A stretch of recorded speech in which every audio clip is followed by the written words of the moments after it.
네, 시장 다행히 반등을 좀 유지해주고 있긴 한데요. 다시 밑으로 좀 떨어지는 종목들도 지금 2시 구간 눈에 많이 띄고 있습니다. 오늘 참 해결하기 어렵거나 대응하기 곤란한 섹터와 종목들 많은데요.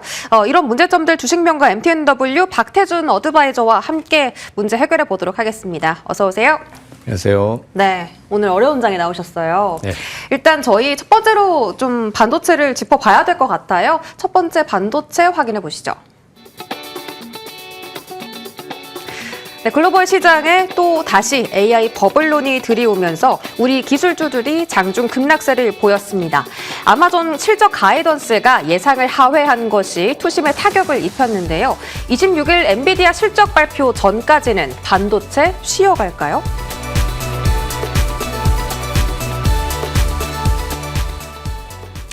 네, 팔란티어에 이어서 지금 AMD 그리고 아마존까지 계속해서 글로벌 빅테크 기업들의 주가 급락이 발생하고 있습니다. 우리가 예상했던 것보다 훨씬 더 높은 실적이 나와야만 시장이 만족을 할 만큼 지금 AI 쪽에 대한 기대감이 너무 높고요. 일단 26일이면 아직 좀 시간이 남았습니다, 위원님. 설 전까지는 계속 이런 반도체 쪽의 변동성을 가져가야 하는 건지 엔비디아 실적이 나오고 나서는 반도체가 조금 상승을 시도할 수 있는지 지금 방향성과 그 시기에 대한 포인트를 한번 잡아주신다면요? 일단은 뭐 그런 영향을 안 받을 수는 없습니다만은 우리나라 이제 반도체 투톱을 비롯해서 시장이 전반적으로 좀 큰 폭의 변동성을 좀 보여주고 있습니다. 반도체 거품론이 또 불거져 나오고 있죠. 뭐 이거는 일단 AI 거품론 자체는 이 반도체가 조정을 받을 때마다 나올 수 있는 뭐 단골 또 악재성 이슈라고 이제 볼 수가 있을 것 같은데요. 제가 봤을 때는 지금 삼성전자라든가 SK하이닉스가 조정을 받고 또 관련된 어떠한 종목군들 큰 폭으로 좀 조정을 받고 밀리는 그런 모습은 아무래도 과도하게 또 어떤 뭐 충분한 조정 없이 올라온 그런 흐름이 아니겠느냐 이렇게 판단이 됩니다. 물론 이제 2월 달은 1월 달과 좀 다른 그런 양상을 좀 보여주고 있기 때문에 우리가 뭐 설 연휴도 있고요. 또 엔비디아 실적 발표도 예정이 되어 있기 때문에 그런 변수를 앞두고 당분간은 1월과 좀 다른 그런 어떤 변동성이 좀 예상이 된다. 뭐 여전히 이미 또 예상이 되었던 그런 상황이긴 합니다만은 우리가 이제 이런 부분을 가지고 뭐 매수를 해야 된다 아니면 좀 매도를 해야 된다 이런 어떤 속단보다는 그동안의 어떤 기조, 그동안의 어떤 매매 패턴을 바꾸지 말고 그대로 유지하는 것도 시장의 안정세를 좀 기다려보는 것도 좋은 방법이 되지 않을까 이렇게 판단이 되기 때문에 너무 속단해서 빠르게 대응하는 것보다는 조금 더 침착하게 시장의 어떤 안정성을 좀 기다리는 것도 좋은 전략이 될 수 있다 이런 말씀 좀 드리고 싶습니다. 네, 침착하게 기다리자라고 하셨어요. 언제까지 기다릴지 그게 궁금했던 건데 혹시 설 전까지는 계속 좀 이렇게 횡보할 거다라고 예상하세요? 일단 뭐 시간 자체를 정확하게 놓고 판단하기는 어렵습니다만은 중간에 끼어있는 어떠한 설 연휴를 고려해 본다라고 했을 때 그동안의 방향성과 달리 조금 쉬어가는 그런 흐름이 나올 수 있겠다 이렇게 판단을 하고 있습니다. 그 위원님 지금 실시간으로 코스피가 5,000선을 하회하고 있고요. 지금 11시 반 고점 터치하고 나서 지금 계속 낙폭이 다시 확대되고 있습니다. 아침에 형성했던 그 저점까지 간다면 다시 한번 삼성전자와 하이닉스 쪽에 매수 기회가 있는 건지 궁금한데 아직은 관망하자예요? 아니면 그래도 떨어지면 좀 매수하자예요? 일단 뭐 삼성전자라든가 SK하이닉스는 조정시 매수 관점이긴 한데 좀 지금같이 좀 등락이 좀 거듭되는 이러한 상황 속에서는 떨어진다고 무조건 매수한다라는 것보다는 좀 침착하게 시장 어떤 심리 자체가 좀 안정된 이후에 매수라는 것이 좀 필요하지 않을까 이렇게 생각이 됩니다. 특히나 이제 삼성전자라든가 SK하이닉스 같은 경우에는 우리가 21선을 잘 봐야 될 것 같아요. 21동 평균선을 하회한다면 작년 11월 같은 조정이 나올 가능성도 우리가 좀 염두를 좀 해봐야 되는데요. 일단은 우리가 지금 앞서 말씀드린 대로 밀린다고 바로 사는 거는 아닐 것이다. 이런 말씀을 좀 드리면서 성급한 매수는 좀 자제하고 여유 있게 좀 시장을 좀 보면서 회복이 되는 시점을 좀 기다려보자 이런 말씀 드리고 싶습니다. 다음 주쯤에 회복될까요? 글쎄요, 뭐 오늘 같은 어떤 그런 어떤 변동성 또 최근 이번 주 같은 변동성보다는 좀 작아질 수는 있습니다만은 바로 안정을 찾는다라는 좀 시간이 좀 필요해 보입니다. 위원님께서 생각하시기에 아직까지 삼성전자와 하이닉스를 매수하기에는 좀 이른 판단이다라고 말씀해 주신 것 같아요. 다음 주에는 조금 더 확실한 뚜렷한 뷰가 나오길 기대하면서 소보장도 마찬가지인 의견이신 거예요. 왜냐하면 오늘 소보장은 조금 다르게 해석을 할 수도 있는 게 삼성전자와 하이닉스가 떨어지는데도 불구하고 올라가는 종목들이 있거든요. 대표적으로 한화비전 지금 6%고요. ISC도 지금 7%대 상승을 만들어내면서 오늘 심지어 52주 신고가네요. 자, 이런 좀 삼성전자, 하이닉스와 반대로 가는 반도체 소보장에 한해서는 매수의 기회가 있는 걸까요? 이 시간을 통해서 계속 말씀드렸던 부분인 것 같습니다. 투톱하고 소부장의 어떠한 시각은 조금 차이가 있을 수 있다 이렇게 판단이 되는데요. 특히나 이 코스닥에 있는 소부장 종목군들 이런 종목들 주목하자라는 말씀을 좀 드렸습니다. 뭐 리노공업이라든가 ISC 또 원익 IPS 이런 종목군들이 최근에 또 신고가를 좀 돌파하면서 시세를 주고 있는데 물론 오늘 같은 경우에 강한 시세를 좀 낸다라는 것이 쉽지는 않습니다만은 앞서 말씀드린 대로 투톱은 조금 더 신중한 매수를 좀 해야 된다라는 말씀을 좀 드리지만 소부장은 일단 뭐 장비단 또 소재 부품 이런 어떤 실적과 관련이 있는 그런 종목군들은 우리가 매수 시점으로 좀 공략해보는 것도 괜찮지 않을까 이렇게 판단이 되는데요. 일단 강한 종목군들을 우리가 좀 더 선택과 집중을 좀 보여주는 그런 전략이 좀 필요하다 말씀드리도록 하겠습니다. 어떤 종목에 선택과 집중하면 좋죠? 일단 코스닥에 보게 되면 오늘도 강세를 보여주고 있는 ISC 같은 종목군들 이런 종목군들은 좀 주목을 좀 해봐야 되겠다 말씀을 좀 드리고요. 또 코스피 같은 경우에도 한미반도체 또 뭐 하나비전 이런 종목군들 관심을 좀 가지면 좋을 것 같습니다. 네, 전통적인 그 HBM 쪽 강자들을 말씀 주셨는데 미국에서도 그렇고 지금 AI 같은 섹터라도 선별적인 시선이 나오고 있거든요. 국내에서도 ISC나 한미반도체, 한화비전 좀 차별화 전략 제시를 해주셨습니다. 반도체 알아봤고요. 저희 다음 섹터 알아보러 떠나보시죠. 자, 저희 두 번째 주제는 바로 증권에 대한 이야기입니다. 국내 증시의 1월 거래 대금이 급증하면서 증권주가 가장 큰 수혜를 봤는데요.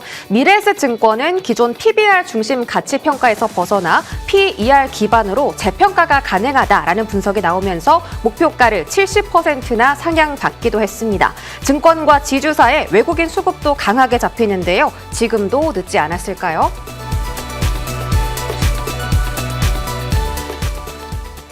네, 증권주는 정말 여러 가지 호재가 있습니다. 일단 지수가 잘 나가는 것도 그렇고 지금 개인 예탁금이 사상 최고치를 경신하고 있잖아요. 거기다가 실적도 너무 좋고 또 6월에는 그 KRX의 그 거래 시간대가 늘어난다라는 소식들도 좀 나오고 있어서 이런 부분 감안한다면 증권주는 지금 매력도가 상당히 높은 쪽으로 해석을 할 수 있을까요? 네, 일단 말씀해 주신 거와 또 수급까지 또 현재 상당히 좀 양호한 흐름을 좀 보여주고 있습니다. 뭐 말씀 주신 대로 미래에셋증권뿐만이 아니라 뭐 하나금융지주라든가 전체적인 어떠한 대형 증권사들의 수급도 좋아지고 있고 뭐 실적은 말할 것도 없죠.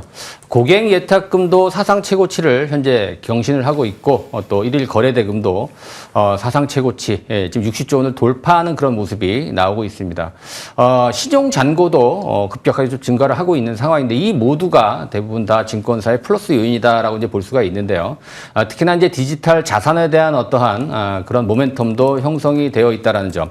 특히 미래에셋증권 같은 경우에는 또 스페이스X 상장에 대한 기대감까지 반영이 되어 있는 그런 상황입니다. 아무튼 지금 시장을 고민하고 있는 그런 어떤 변동성이 있는 그런 종목군들 대비해서는 이 금융주들, 특히 이 증권 금융 지주 회사들의 흐름이 상당히 좀 양호하게 전개가 되고 있기 때문에 글쎄요, 뭐 이 종목이 지금 없는데 금융주는 지금 내 포트폴리오에 전혀 없는데 지금 바로 따라간다는 건 좀 부담이 되고 있습니다만은 여유 있는 그런 어떤 시각을 가지고 조정 시점에서 담아가는 거는 괜찮다. 2026년도 금융주의 어떤 재평가, 특히 미래에셋증권이라든가 뭐 하나금융지주 같은 이런 종목군들, 우리 금융지주도 마찬가지겠습니다만은 이러한 종목군들 주목해보는 것도 괜찮은 포인트가 될 것이다. 말씀드리도록 하겠습니다. 네, 지금 증권주는 집중해서 보셔도 괜찮다라고 말씀을 주시네요. 그럼 탑픽이 미래에셋증권이 될 수 있는 걸까요? 지금 미래에셋증권이 PBR 기준이 아니라 PER 기준으로 계산을 해야 된다. 그렇게 되면 적정 주가가 65,000원이라는 거거든요. 근데 지금 4만 원대 중반 지나가고 있잖아요.